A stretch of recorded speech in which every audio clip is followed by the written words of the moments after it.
নমস্কার। কবি দীপক চন্দ্র দাসের লেখা কবিতা মানুষ করুন স্যার। মাস্টারমশাই, কি ভাবছেন?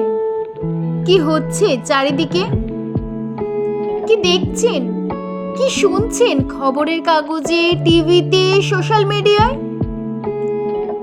ডাক্তার মাকে ঘর থেকে বের করে দেয়, ইঞ্জিনিয়ার বাপকে পেটায়, অফিসার ঘুষ নেয়, মিনিস্টার টাকা চুরি করে। মাস্টারমশাই, কি ভাবছেন? এদের আপনিই পড়িয়েছেন। হ্যাঁ স্যার, সারা জীবন ধরে এদের আপনিই পড়িয়েছেন।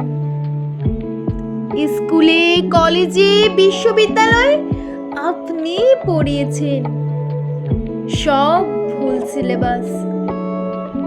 এবার সিলেবাসটা বদলাতে বলুন স্যার। সব সিলেবাস এবার মনুষ্যত্ব যোগ করতে বলুন।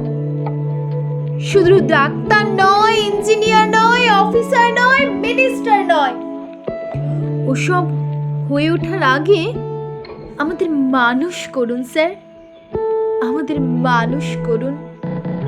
নমস্কার।